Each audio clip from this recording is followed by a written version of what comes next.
So, hi, Martin Seager. Thank you for coming on. Right. It's a pleasure. It's really good to see you again. Um, and yeah, we're having a discussion today about some of the deeper issues that are behind the phenomena that we see playing out in the family court system, where many parents, mostly fathers, are being alienated from their children. And it's not an accident, and it's not a kind of, it's hard enough dealing with a child tragedy that's an accident, isn't it, when a child injures themselves or gets killed in an accident. But this is actually being commissioned on a massive scale. Yeah. But we can understand the sort of deeper reasons why by taking a look at some of your work and some of your theories. So so thanks so much for coming on. And can you just tell us a little bit about who you are and what you do? Okay. Yeah. I'll try to keep it brief because I'm getting on a bit. Yeah, I'm a clinical psychologist and an adult psychotherapist. So I worked in the NHS for 30 years and became sort of head of psychology and psychotherapies in a couple of trusts. But I always did clinical work. I always worked with complex cases, people who are struggling with psychosis, personality disorders. I also did a lot of couple training at TAVI. So I've done couple training. I've worked with couples who are going through difficulties, either through domestic conflicts or through sometimes head injuries. People's personalities change. Then I got out of the NHS over 10 years ago now, and I've joined sort of more voluntary sector work. So I work with the homeless. I've worked with Samaritans for about 10 years, with the London Samaritans in particular, training the volunteers. And I've done a couple of more NHS frontline jobs just to kind of get my NHS pension. And I've also been doing a little bit of private work, but I'm also writing stuff. My interest in male psychology started probably, I would say, in about 2006, when I had a trainee who just came up to me and said, look, I'm the only psychologist in a class of 30. What do I do? And I suddenly realized, yeah, that men have gender issues too. I'd never really thought men had gender issues. I was in my 40s and I was a psychologist, and I didn't think gender applied to men. I thought it only applied to women. And so that got me started in, running men's groups, writing about it. And more recently, we formed the British Psychological, a section of the British Psychological Society for male psychology. So we're actually researching it, because you look into the research, there's almost nothing on men's lives. Even suicide, which is a predominantly male issue, 75% at least of suicides are men, and yet there's nothing in the suicide literature about male psychology. It's just kind of crazy. So then that got me to thinking, well, it's the not thinking about men that is the issue. We are sort of wired to not think about men, to care about them as much. We have an empathy gap, which someone else has been writing about, William Collins, the author of the book, The Empathy Gap. And there's other people, Warren Farrell, many people in the States, good writers, starting to bring out the injustices and inequalities facing men. So that's really the direction I've been going in. I've been involved in a book, this book here, which is the sort of massive, great Bible on. That is brilliant, that book. Yeah, it's a bit expensive, but it's probably worth downloading particular chapters. Yeah, but it's a good handbook. And then more recently, my colleague John has done this book with his wife Louise. They've written a great textbook for psychologists on male psychology, and that's a bit cheaper and easier to get hold of on Wiley. So I've been involved in trying to research, write about, and deal with men's issues. And of course, that's how I met you, through those kind of issues. Yeah. And is it fair to say that you're probably among the most, I don't know what the right word is, but this is new, really, isn't it, this area? And yeah. you've been publishing work and thinking about it for probably as long as anyone else. I think it started more I think there were people writing about, the gender issues from a man's point of view from the 90s and even the 80s in the States. The men's movement in the 90s. There's been stuff happening, but I think in terms of psychology, and certainly British psychology, people like myself have been sort of trying to spearhead recognition that it's actually part of the spectrum. I mean, everyone talks these days about equality and diversity, but they don't include men in that. It's just weird. You find that when people talk about equality, they seem to assume men have equality already. When they talk about diversity, they don't think men are an identity. Men have an identity that should be respected as part of that. They seem to see it as a problem these days. You get phrases like toxic masculinity. They're accepted. You get a negative perception of masculinity has become a mainstream issue. So that's why I got interested in the subject of gamma bias, which is a term we coined. We coined gamma bias is basically our term for a systemic framework to understand all the bias against men that's happening in Britain and in America and Western countries, if you like. And basically gamma bias is called that because alpha bias is when you sort of magnify differences in gender, beta is when you minimize them. So gamma bias is like you do both. So you can minimize these, basically you're minimizing the good points of men, masculinity, and magnifying the bad points. And then with females, you're magnifying the good and minimizing the bad. So you're kind of got a telescope and you're flipping it. When a man does a good thing, so like a man rescues somebody from a burning building, we don't say, wow, masculinity is great because men are doing that kind of stuff more than women. Yes, some women are doing it, but on the whole, heroic acts are mainly performed by men. But we don't say, isn't masculinity good? But when a much smaller number of men do bad things, like sexual assaults or murders, suddenly we say, isn't masculinity toxic? So we only notice gender of men when it's bad. When men do good things, we never say, isn't masculinity positive? So if you're only raising gender into the spotlight when a bad thing has happened, you're creating this perception that men are bad or masculinity is bad. But that's because you're not paying attention to all the good things men do every day. And that's what gamma bias basically is, in a nutshell. It's saying when we do good things, when men do good things, they get played down, or we don't make it a gender issue.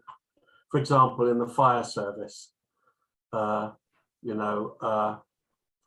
basically, basically when men are doing a heroic thing like the fire service or in wartime, we don't say it's about their gender that they're doing the good stuff. We just say, we might say it's good, like thank you to the men who fought in the war, but we don't then say masculinity is good. We just say thanks to the men, or we just say thanks. These days we say thanks to the men and women, even though only about less than 1% were women who fought in the wars, but we include them. But then when we talk about bad things, we don't say the men and women rapists, even though there's many more women sexual abusers than there are women soldiers. But when it's bad, we suddenly exclude the women and only include the men. So it makes it look like there's great heroic female soldiers and all the rapists and abusers and murderers are men. And of course, more of them are in certain categories of crime. There are more men than women, but there are significant numbers of female perpetrators of certain kinds of violence and abuse, particularly domestic abuse. Yeah, child murder. Yeah, well, child murder is predominantly female. But the point is our narrative is designed so that we highlight female gender when women are victims or when they do something good, we celebrate it. We highlight male gender when they do something bad or when they have a privilege of some kind or are perceived to have a privilege. For example, and of course, parenthood and parental alienation stems partly from this because we perceive women's privileges, if you like, around children, not to be privileges. Yeah, they're invisible. Yeah. Yeah, they're invisible. And and fathers, the disadvantages fathers have in getting access to children are not noticed as a gender issue, because men's gender issues are only highlighted when they do bad things or they get privileges. When they're the ones that are suffering, their gender doesn't become the issue anymore. And that's why we're calling it gamma bias. Now, this does relate to the other thing that I've been working on, which is archetypes. People we always, just before we get into that, Martin. So that the piece, so there's actually 4 bits in the gamma bias matrix, aren't there? So there's I'll hold this up if you can see. That's just, it's quite hard to see, but okay. Good, female, celebration, appreciation, male, privilege, suffer, receive. Okay. Yeah, it's a bit tricky to see. Yeah, it might be easier just to talk. Thank you for holding that up. But so, but there's, like you were showing there, there's 4 bits, and the other 2 are, as a man, when I get privileges, everyone sees that as a privilege. So when I get, say I gross more income in a year than the average woman, that's apparently a privilege for me. Yes. But I don't get to see my children when I want.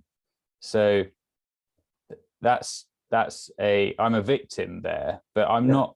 That's invisible. Only my privilege is seen, and my victimhood is invisible. But it's the other way around for women on that part of it. So and if a woman gets a big salary, that's seen as an achievement, as a celebration. Yeah. And if she's got more access to children, that's seen more as her right, not as a privilege. Yeah.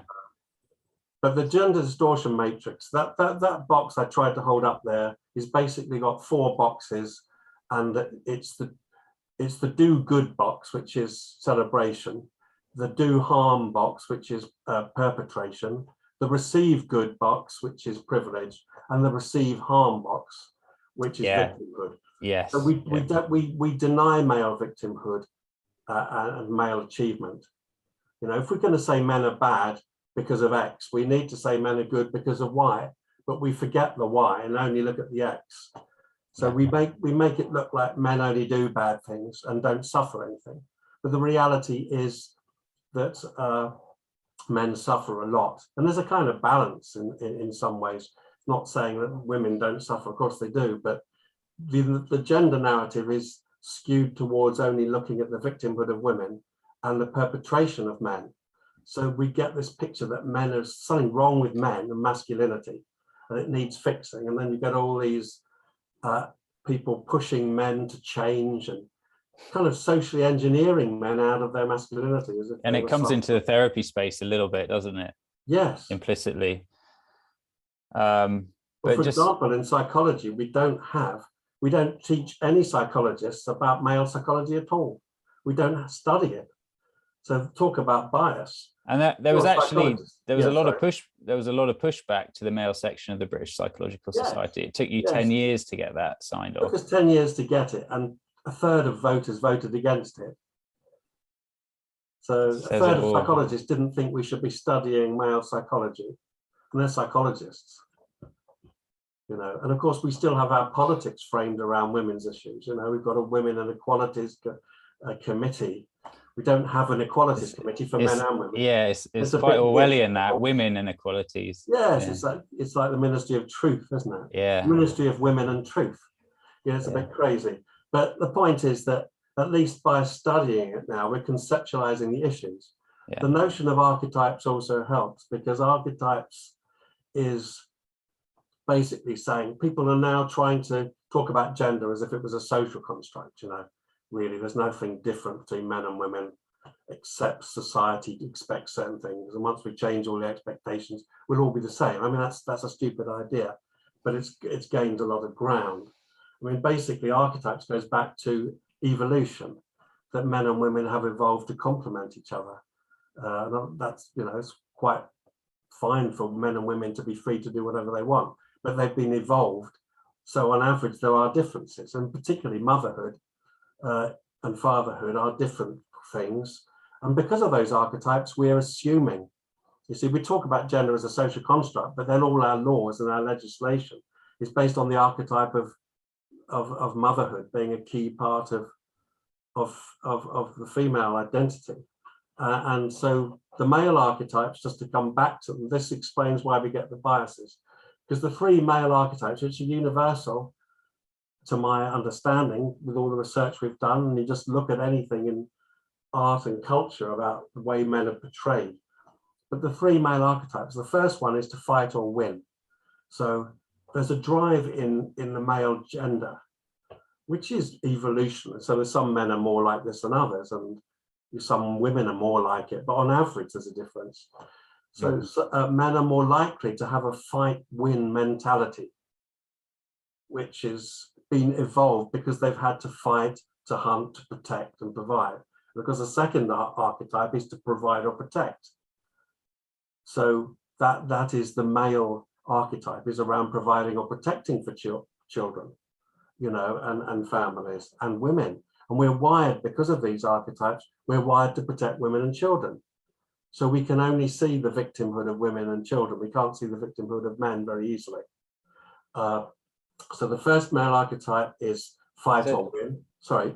So that's an interesting point, because we're not saying that this is, you know, anyone's fault. It's not women's fault that we can't see our victimhood. It's we are experiencing this as well. Yeah, because it's adaptive. It's an adaptive trait that enables us to sacrifice ourselves for the species. Exactly. Yeah. Men have evolved to cover up their pain in order to fight, to sacrifice, to protect the group. And that is, without that, we wouldn't have built civilization or defended our freedoms. Men have evolved to fight in defense of things, to fight, to hunt in order to provide. And that mentality is part of our evolution. It's the same in other species, but within the human species, that difference is there. That doesn't mean to say socially we can't move on a bit from that and loosen that up, but we still have to respect that that's there. And there will be differences between some men and other men. Obviously, some men are very different from other men. There's a spectrum within masculinity and a spectrum within femininity. But on average, masculinity and femininity are different. Otherwise, what's the point of having them, you know? So basically, the male archetype is to focus in on, is to provide and protect. And therefore, men aren't going to be sympathetic to themselves. They feel they've failed if they don't provide. That's why suicide rates are so high. Men, they don't feel empathy for themselves. They just feel that they've failed, and they have to sort of end their lives because they have a sense of shame. Masculine shame is based around, I have not been a winner, I'm a loser. I have not provided, you know, protected my family. Even if you're being alienated from the children, you will feel somehow as a man you failed to bring it about, to see your children. You should be the one making it happen. Sorting it out. Yeah, so your children are now left with someone who you can't control, and they are controlling you in some ways. You feel a loser in those masculine archetypes. So then your suicide risk goes up. Yeah. So that's a very big, these archetypes are very important. If we pretend they're not there, then obviously we call them stereotypes. They're not stereotypes, they're differences. Obviously, one wants men to be aware of them, so we can challenge them, but not challenge them as a bad, we can use them in positive ways too, because there's nothing wrong with wanting to be competitive and win. All sport is based on that. We don't say, oh gosh, how awful, you want to win a match in football, you know, we're pleased. And competition is an important part of life. But equally, we shouldn't be so rigid about these things that men are driven to feel complete losers, especially as society has changed. So we're not doing the hunting and gathering, you know, we're not the same as our evolutionary ancestors, but our mentality, you could argue, is still based on that. But also, I would say that mentality is still useful. If you're teaching young girls now to play football, we're teaching them to focus on the target, which is a hunting thing.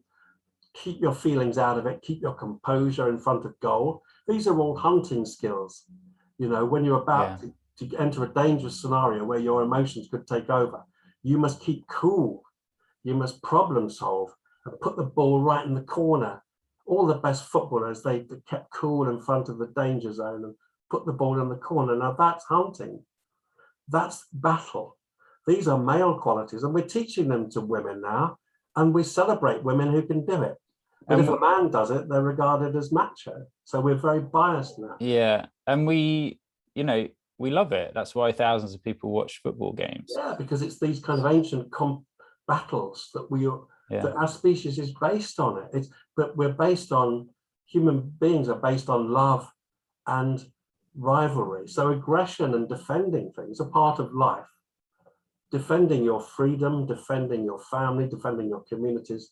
These are part of our evolution and our history. Now, aggression could be a good thing, but we're getting to that point now where we're seeing men as just toxic and aggressive, rather than seeing the value of controlled aggression. Because the third archetype is mastery and control. So the first one was fight, win. The second one is provide and protect. But the third archetype for men is mastery and control. And that means mastery of your feelings. It doesn't mean to say, so we're now making a male archetype, we're pathologizing it. We're saying, men, come on, open up. You don't need to be so macho. Yeah, there's something wrong with the way you process emotions. You need to change it. Yes, exactly. We're calling men somehow, we're stigmatizing men for wanting to control their emotions and to use them in ways which are task focused, which is a male quality. And we're encouraging men to be more traditionally female, if you like, open up. But of course, that doesn't work, because when you look at all the services, so say you're a male victim of domestic violence and you go and open up, there's no services for you. So society is telling you to open up as if it's bad to be a man. And then it's not caring about you being a victim because there's no service, doesn't recognize male victimhood. So there's a double message from society. One is that you should open up because you're too macho, but the other is there's no services for you if you did. So men are getting a double message. And of course, they're going to listen to what society does, not what it says. Like with politicians, we don't believe their words, we believe their actions, don't we? And it's the same with this. Men aren't going to believe that society cares about them if male victims of domestic violence are not even acknowledged to exist. And in fact, the figures are about at least 33 to 40% of victims of domestic violence are men. The highest rates of domestic violence are in lesbian couples. So the idea that men are somehow the bad sex and women are the good sex, this has kind of become a bit of a myth, but it's a very powerful one. And it means that when it comes to child access, the idea that a man's going to be harmful to children is going to be a prevalent perception. It's wired into the whole of our assumptions about the differences between men and women, that men are somehow, what's happened now is that we're seeing men's aggression as dangerous rather than protective. I mean, most male strength and firepower in their bodies and in their minds is put to work in working class jobs. Men are building stuff, they're taking risks, climbing towers, going down mines, building roads, building factories. Men build everything and they take risks and their death rates are high. All of that male strength, no one's saying, wow, thank you. That no one's even noticing that. And the percentage of men who are abusers is a fraction of a percent. But the 99+% of men who are good dads, who are good brothers, husbands, colleagues, grandfathers, sons, all these men are being roped in with this sort of label of toxic masculinity. I don't know how that's been allowed to happen, but you're having to fight to show figure, even within psychology. There's a kind of culture of, it's a bit like this critical race theory idea. This bit like we've got a critical gender theory as well, which sort of believes that men are somehow the supreme, they're the equivalent of the white supremacists. The men are somehow macho supremacists and they need to be brought down. That kind of idea seems to be prevalent in Western culture, and it's very hard to fight it. You can fight it with facts, but in the current intellectual climate of academia and a lot of journalism, facts don't seem to sink in unless they fit the narrative. So if someone said to you, well, I don't recognize archetypes because, prove it, what would you say? Well, I would say archetypes can be demonstrated, A, because the same patterns of gender difference operate in all cultures around the world. So if gender was socially, culturally driven, you wouldn't have the same archetypes in every culture, but you do. So fighting and winning, those are, every country in the world puts all its, puts its military will be mainly men. There'll be some women, or all its risk taking in all the dangerous jobs around. So if you look at deaths at work, that's a very good measure of risk taking, isn't it? In outside the military context, just look at civilian jobs. About 95 to 98% of deaths at work are men. So they're doing all the jobs where you fall off buildings, get crushed in a mine if there's a landslide, or you get drowned at sea if you're doing something dangerous. Basically all the hard, because it's partly physical work, that requires that strength. So on the whole, men are doing those working class laboring jobs, skilled jobs as well, that they've always done. That hasn't changed. But if you're looking at deaths at work, those rates are that level of difference, well over 90% in every country. So if gender is purely social and cultural, you would see much more cultural variation. Right. And I guess that's true across time as well, isn't it? We can look back at recorded history and we see that actually it was only in the 20th century that a large amount of women and children started being killed in wars, apart from the odd massacre by Genghis Khan and stuff. Because we're bombing civilian areas, not because they're being asked to fight. Yeah. That's right. So really these archetypes, and also the second archetype, for women, the archetypes are basically beauty is the big one, beauty, nurturance of children, and family harmony. Those are the three female archetypes that are across culture. So you look at every culture in the world, the female of our species is always the one that decorates themselves. So if you take an anthropological stance towards gender, you look at every single tribe or every single culture in human history, the female is decorating themselves to attract the male. The male will pursue the female and the female will select the partner. That's what happens if something doesn't go wrong. That's what's happening. The females are selecting partners, the men are competing. And you see this in every species, the males competing for breeding rights. And that happens in human beings as well. I mean, men are competing for women. Women are making themselves really attractive. And that hasn't changed in the 20th and 21st century. Women are going further in their attempts to beautify themselves. They're not, you would think that if archetypes didn't matter, women would be less bothered to look beautiful. But if you look in social media, it's full of young girls now pouting into their Facebook account, Instagram probably. Young girls are all desperate to look attractive, desperate to compete about who, and young girls can be quite vicious to each other on social media about their looks. So it's not men who are obsessed with females' looks, and it's no one's fault. The looks of a woman are in our species. Women want to look beautiful, not just for men, but it's part of their confidence, their identity. And of course, some women don't, and that's fine. No one's saying you should do anything. But if these things are archetypally wired into us on a spectrum, some people are going to be more driven than others. And of course, there are cultural effects. A girl that's brought up without any valuing of beauty might be a bit freer of that pressure, but equally she might rebel against it, and become a sort of glamour model, because people, if you try to push children against their instincts, they will just rebel anyway. Yeah.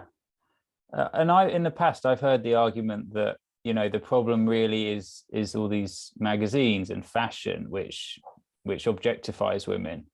But I've made the point quite unsuccessfully Yes. to female friends and, you know, ex-partners, that I personally don't mind whatever you do, you know, go ahead. If you want to wear high heels and put loads of makeup on, that's great, but I'm not really that interested. I probably won't remember what dress you were wearing if you asked me the next day. So yeah. I don't think it's coming from men. Well, it's not coming from men any more than women. It's the point is that someone put it very nicely in our book, which was that there's a male gaze. Men are looking out for women. That's what it gets pathologized as always leering or perverted. Yeah. But actually, men are wired to look for women to be attracted, and women are wired to make themselves look attractive to attract the attention. So it's not one or the other to blame. That's just in our species. You've just got to look at any film, play, any historical drama, anything in all cultures. You will have that pattern of the female is trying to draw attention, use the power of beauty, because beauty is a massive power, gives you massive status. And men who are trying to look at beauty and are drawn to it. That is a dance that we've been doing through the ages. That's evolutionary.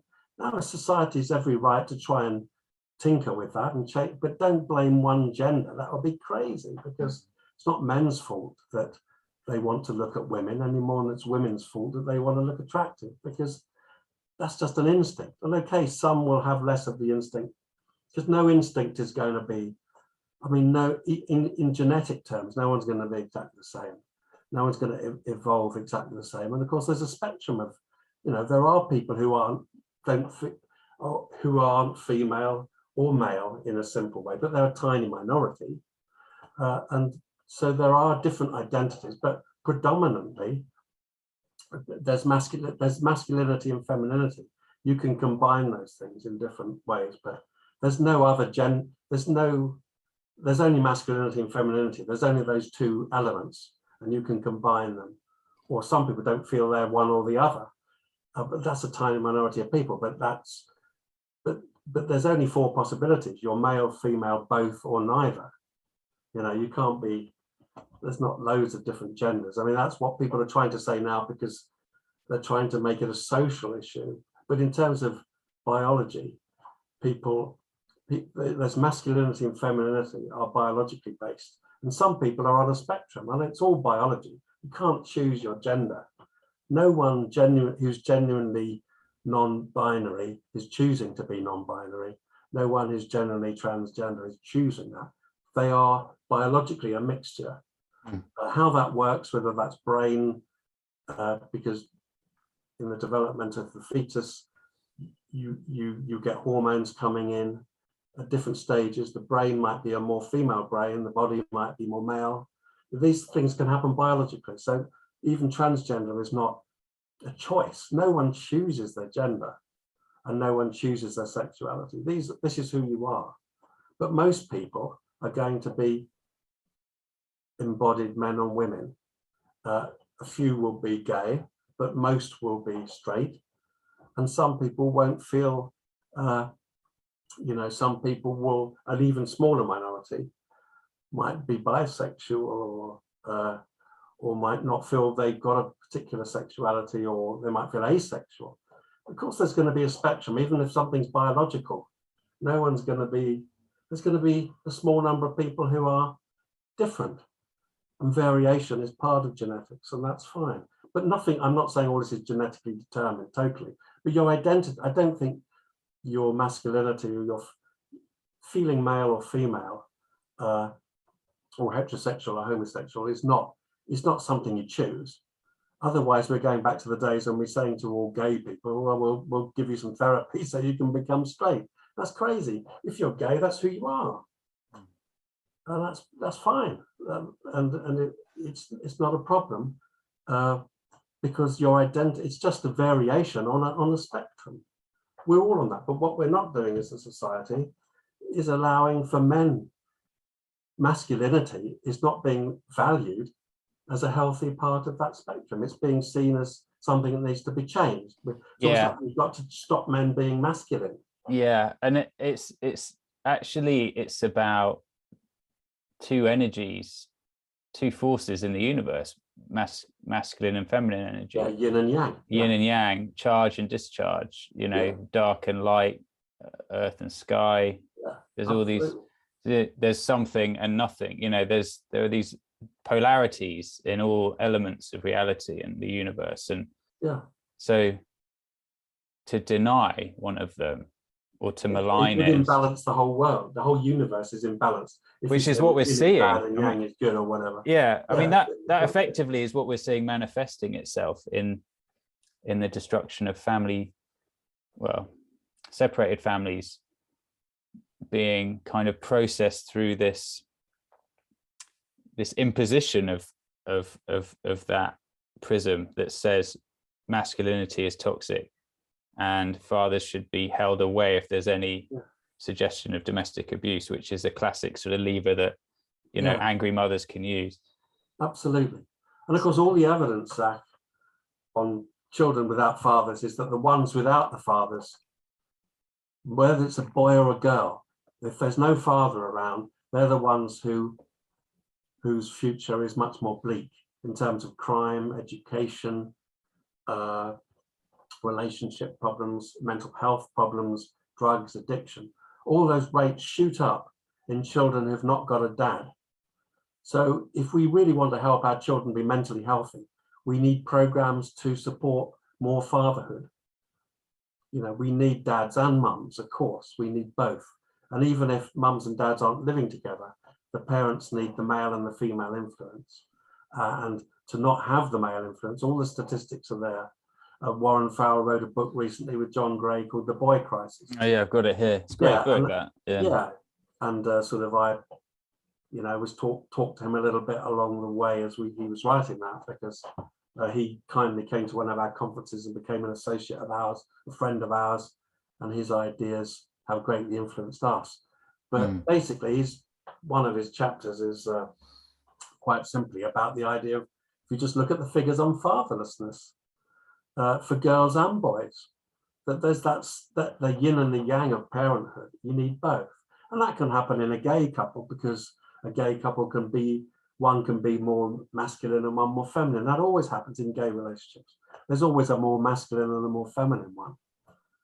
It's because even in a gay relationship, people aren't identically on that same point in the gender spectrum. And how would you describe those qualities? Because what comes up for me is, you know, the masculine quality of parenthood is I think it's in Iron John, where he describes the kind of ruthlessness of the father fox kicking the cubs out of the den, kind of ruthlessly, because they need to go out into the world. Just kind of boundary. And then the feminine quality is kind of unconditional love and comfort.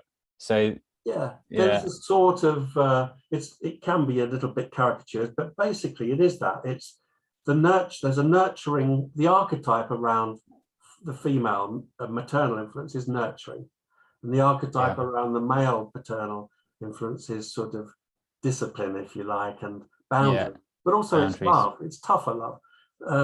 And of course, that's not true for every man or woman. Some women are much better at the tough love than the man. But the point is that you need that sort of love and discipline. You need some kind of boundaries. So therefore, there's a good chapter in our Palgrave book by Andrew Briggs, who's a child psychotherapist, who's written about his work with single parents and families where there's no father. But often there's no boundary, and sometimes the mother is giving the child a template of the father that's in her head, which may not be accurate or fair. And this is what parental alienation obviously is. And of course, there are some men who will alienate the mothers. It works both ways, but the majority of alienated parents are men, because we presume the mother is a fitter, just because of all this evolutionary stuff, and also a lot of laws and social political ideologies. Those two things come together to create a massive sort of assumption that a woman is a fitter parent than a man. And even if that might be the case, sometimes it's not always the case, and it shouldn't be presumed. But these things, so therefore, gender is something that's a mixture of archetypal influences through evolution and social attitudes and expectations that come through. So at the moment, we've got a very bad combination, because our evolution is telling us not to care about men, and our political ideologies are telling us men are toxic and privileged. So put those two things together and we're not going to care about men enough to have a healthy society. So we do have to challenge that. And there's some signs of that, isn't there? So you mentioned the suicide rate, but there's also the homelessness rate, which is mainly men. Well, rough sleepers are about 85% men. Now, if we cared equally for men and women, that wouldn't be the case. What happens is, if a man is on the street, we are less likely to feel that compassionate, protective instinct. Whereas if it's a woman or a child, obviously a child, but if it's a woman, we tend to feel more protective. Even when you hear, news outlets talking about an incident with refugees or asylum seekers or people getting killed, they always say 300 people were killed, including 20 women and children. They never mention the men. Because we're wired to see women and children as needing protection. Men are supposed to give the protection, they're not supposed to receive it. So when people like me say, oh, let's help men, it just doesn't go. It's just like sort of tumbleweed. People just say, oh yes, and then they move on.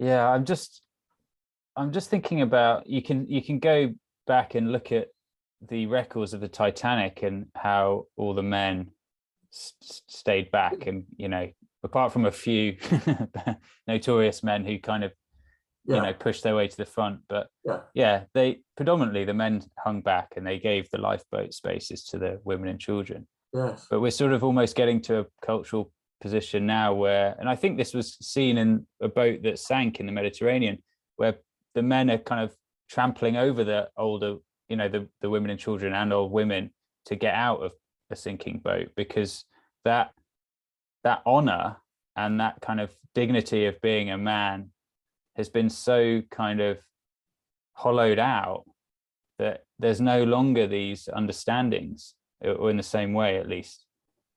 What is the honor? What is the honor of being a man? What is the pride in going to work all day and bringing back, providing for your family? It's sort of been gutted out. I think we're not valuing men as fathers. We're not valuing them as providers. We're also not valuing mothers much. There's also an economic sort of, in Western societies, not all, but particularly Britain and America and other European countries, perhaps, we're not really seeing motherhood as a positive thing. We're sort of devaluing it, which is ironic, because it's like women who go and do things that are traditionally male things are valued for doing that. We've got to put, now my colleague John Barry and I are calling this delta bias, because we're going through the Greek alphabet. But delta bias is where you praise a woman for doing something that you would criticize if a man did it. So if a woman goes off and runs a company and is ruthless and powerful, we're saying, wow, she's great, she's empowered. If a man does that, he's toxic, macho. Because we're sort of, in musical terms, we're just swapping a guitar for a piano, but we've still got a guitar and a piano anyway. So you might as well let them be what they are. Well, this is, I went to some training a year or two ago where I think this guy had been at the Tavistock, and he works there, and he works with gender issues and things.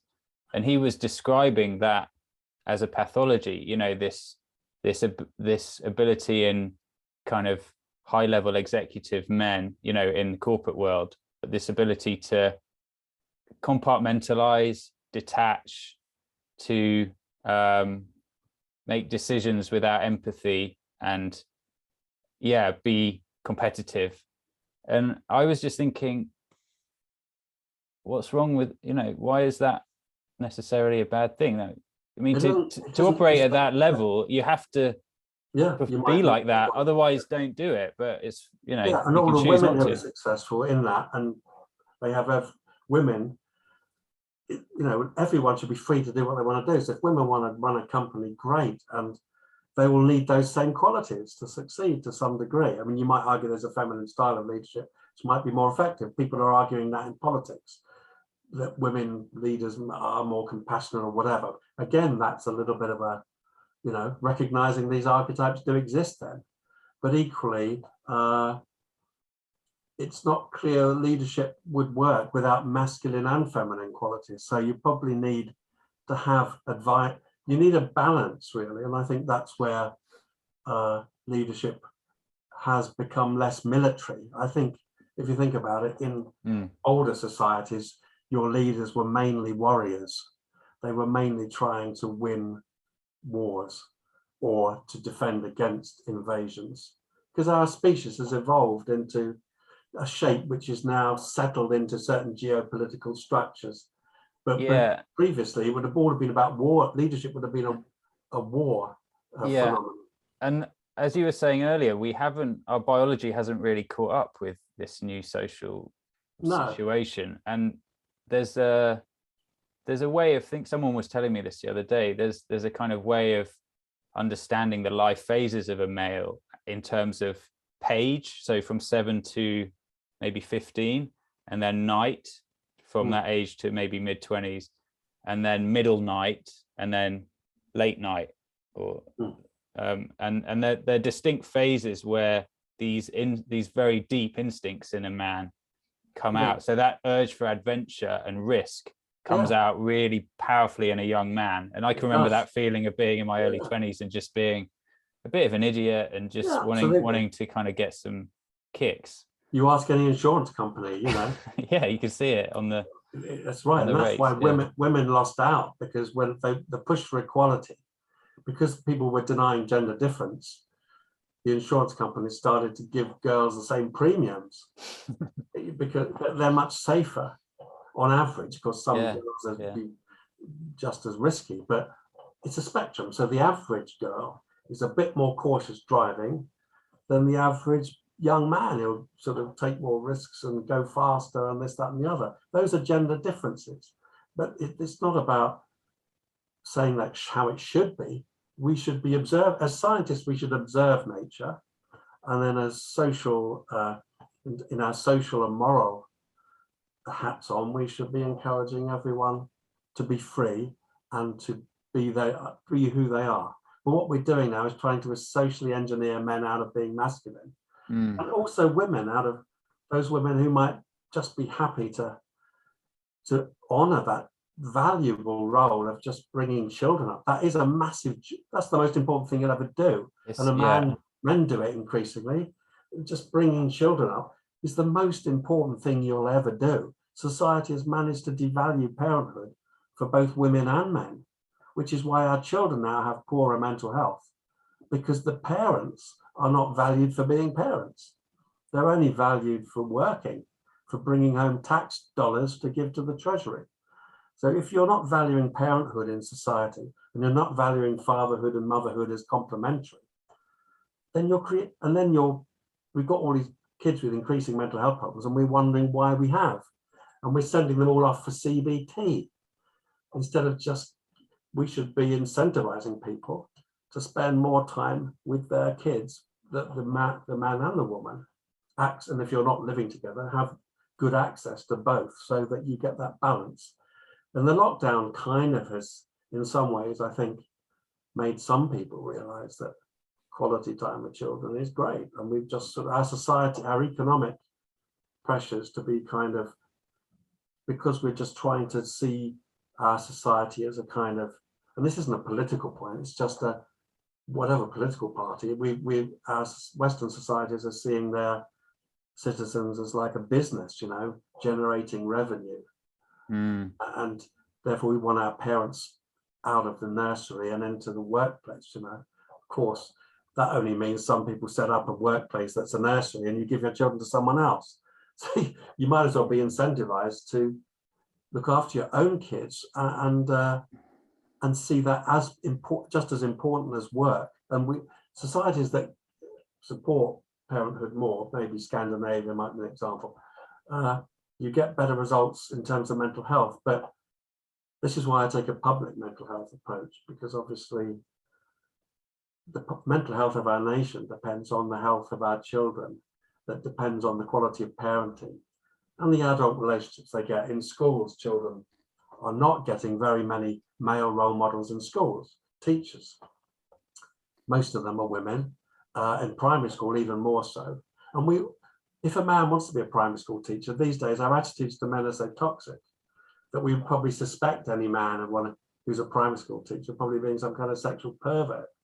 We don't respect men as, you know, we're suspicious of the male gender. You know, most men are decent, but if any single damaged man commits a crime against a woman, suddenly there's a panic that all men are toxic, when really the men who are damaging towards women and children and other men are themselves damaged. They were damaged as children. That's not to accuse them. And this is going back to the kind of the nub of the whole issue, really, which is attachment, isn't it? Yeah. And you're talking about the quality of parenting, and that is where we get our attachment style from, is how our primary carer bonds with us or not. You know, how much kind of eye contact and presence and emotional availability is there at home. And someone who doesn't receive enough of that will take that on in through their life and experience problems with relationships maybe. And absolutely, because how can you learn to be who you are except through someone identifying with you when you're growing and mirroring to you your feelings? If you're a hungry baby, whether your parent is male or female or both are there, if you're hungry as a baby and that signal of hunger isn't recognized because the parents are too preoccupied or they are themselves neglected, you're not learning that your hunger is important. You're not learning to connect with your own body. And if you haven't got, as a boy, if you haven't got a male role model who connects with that side of you, or a female who wants to look into that and try and help you identify with, it's gonna shape who you are. So obviously we're a complex mixture of biological instincts and then social experiences. We are a mixture of both, but it's not like 50-50. Our identity, our gender identity and our sexuality are pretty much instinctive. They're not things you can sort of socially engineer. Well, people have been trying to do that for years with gay people, trying to teach them to be straight because they thought being gay was some kind of illness. Crime, yeah. Now it seems we think masculinity is an illness. Yeah. That's the sad thing when we're trying to convert boys. And it's pathologized in schools pretty much, isn't it? You know, if you can't sit still, then you're a bad pupil. And it's seen that if boys are somehow got to be taught about consent, they're all potential abusers of women. I mean, if you go into any school, the girls are very sexualized and bullying to each other and to the boy. I mean, it's quite 50, you know. Yeah. Teenage girls and they have a lot of sexual power, as you mentioned. Absolutely. You know, at that age, they've got way more sexual power than the boys their same age. Well, they certainly have power. That's not to justify any kind of abuse, but the narrative is that the boy is the one that needs to be taught. Yeah. To show respect. The boy is the one that's instinct is going to be, you know, it's almost pathologizing male sexuality. You know, why shouldn't a male be interested? I mean, these days we do actually take pride in, you know, all the LGBT culture. That's fine. We're proud of our sexuality. But when a boy is interested in a girl, we're sort of almost saying, oh, we shouldn't be proud of that. It's kind of weird. And it's coming through in some of my clients now, young men who really don't know how to be around women. And so some of them are just not getting into relationships and not learning that life skill. But they're getting confused signals. They're not being valued as their sexual interest in girls, if they're heterosexual, which the majority will be, is not being valued. And it's not being modeled as something healthy. It's a beautiful thing. Yeah, it's a healthy It's part of life. I mean, we wouldn't be creative here thing. without it, would we? Yeah.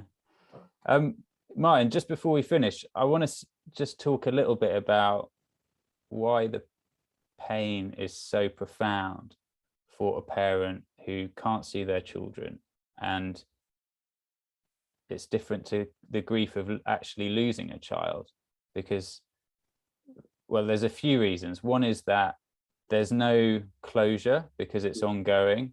So there's this ruptured attachment, which is like a sort of tearing at the heart, and it's like an open wound that can't start to heal because it's not being resolved. And no matter how hard, often for fathers in this situation, no matter how hard we try, we can maybe go to court and we spend loads of money and time and stress, and we devote all our resources into this kind of mission to fix the problem, but it doesn't get fixed, and maybe it gets worse. The harder we fight, the worse it gets. We don't get any more contact, and maybe we get loads of accusations and allegations of stuff thrown back at us, so it actually gets exacerbated. Yeah. And so it's kind of like living in this in between sort of haunted space, maybe, of not being able to move on and not being able to accept, just not knowing how to live, not knowing where to put it. If you lost a child, it would be awful, but there would be a kind of closure.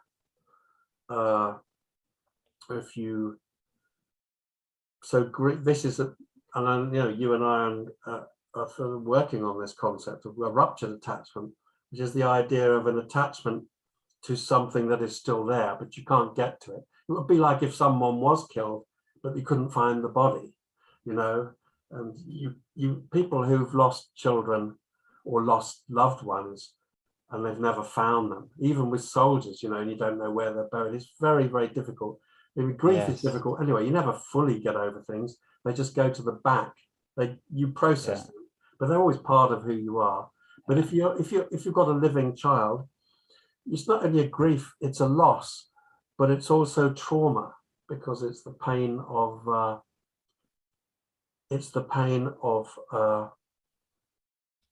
knowing what you can't do that would be good, and all the things you're missing out of. And it's also the fact that it's like a battle for a man who's trying to get access to a child, because it's like a battle, but the enemy have got all the guns, but you're still fighting. The war is stacked against you. You're still a soldier. That's how you're working. You're trying to solve the problem. You're trying to outflank, but actually, in male terms, you feel defeated, but you feel you've got to keep fighting, because men, just as much as women, love their kids. There may be a different style of attachment between them, of an average man, average woman. The style of fathering may be different from mothering, but the love is no less. And that would be a myth to say that women love their children more than men. Men love their children differently, but they love them as much, and their pain manifests itself differently. And because of these archetypes, you will feel, God, I can't protect my child because I can't win this battle to see them. And you feel you've let your child down, so you feel a loser. And I think that increases suicide risk in some men. It will do. It's a real danger zone, that for men. Because those attachments are the building block of our attachments to our loved ones that is the foundation for our well-being. Yeah. And then there's this other ingredient of, sometimes malevolence. So if we're in this court system that's adversarial, it gets nasty. Yeah. So it's like it's very unlike a child having an accident. This is a intentional act by the other party to block me. And so just that knowledge as well, on top of the trauma of not seeing the child, it's corrosive. It is, and it's almost really like deep level torment. It's more of a torment. It's got an element of it being done to you by the system, if you like, or by certain people in the system, or both. That there's actually an intent to cause you the pain, and it's not ultimately about the child. It's about a battle. Yeah. It's, the child is caught up in, and that's why parental alienation of any kind is ultimately a form of child abuse, because the child is not being, the system is not putting the child first. Mm. What would your advice be to any parent that's in that situation? Well, just for starters, to, if you can identify those reasons why you've got those feelings, at least it normalizes them. You're not, there's nothing wrong with you if you're feeling those kind of feelings. It's just the situation.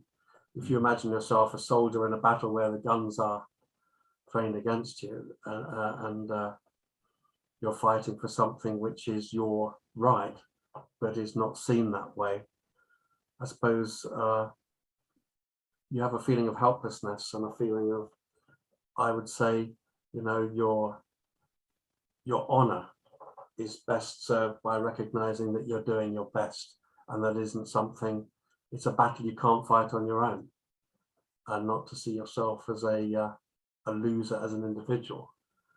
It is a wider issue which needs to be fought in terms of law, in terms of policy on these things, in a greater movement of science, of ethics, of knowledge, recognizing the value of fatherhood. These are all things that are collective of people, men and women researchers, because a lot of our best researchers on male psychology are women. They're great. You know, it's not about men versus women, it's about men and women understanding men's issues and women's issues and children's issues.